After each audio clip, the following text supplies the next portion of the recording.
So, how do you see the development of Rahul Gandhi taking on the mantle of leader of opposition in the Lok Sabha? Has it helped the party, and do you see him as a future prime minister? Well, every leader of opposition is a prime minister in waiting. So that's a non sequitur. Insofar as Mr. Gandhi is concerned, I think his speeches have been very well received across the length and breadth of the country.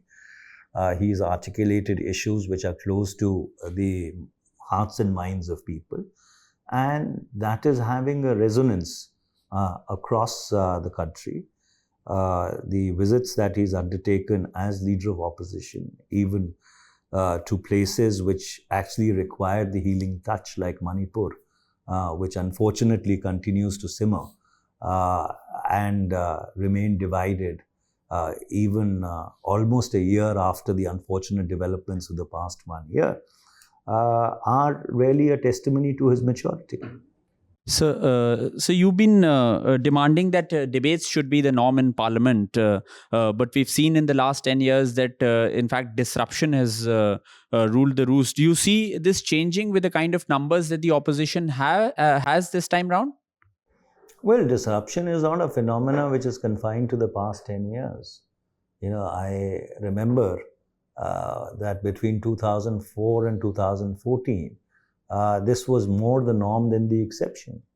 And you had entire sessions of Parliament wiped out in the November of 2010, the winter session of 2010, and the monsoon session of 2012.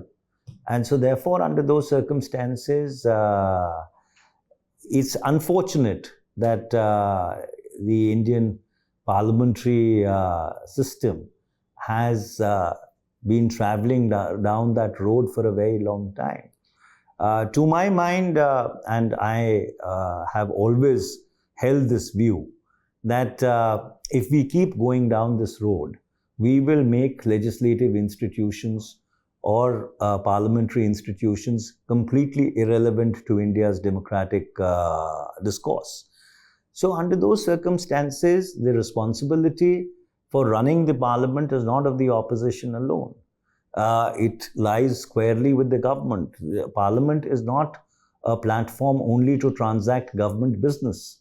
There are people's issues which need to be articulated. And I had once, in an informal conversation, told one of the presiding officers that, look, ultimately what is it all about? It is all about the opposition wanting space to articulate their issues.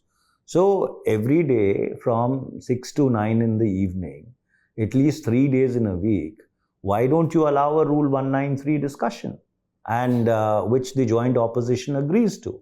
So therefore, if let us suppose you have 3 Rule 193 or 4 Rule 193 discussions in the Lok Sabha in a week between 6 to 9 in the evening. In any case, the House sits late very often. The opposition would have found its space. And therefore, the government obviously should not run away or shy away from addressing issues which the opposition thinks are very relevant, A, from their point of view, and B, from the point of view of people. So, you see, the Indian parliamentary system actually requires very deep reforms.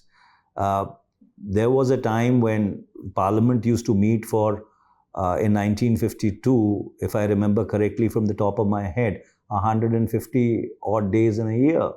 You've come down to 50 days in 70 years, or 55 days in 70 years. The biggest problem is that the anti-defection law, which was actually a well-intended measure to try and curb the menace of defections, has failed to do that, but it has sucked democracy out of your legislative institutions. No longer are members of parliament or members of the legislative assembly, free to exercise their conscience, constituency priorities, and their common sense when it comes to speaking or even voting in parliament.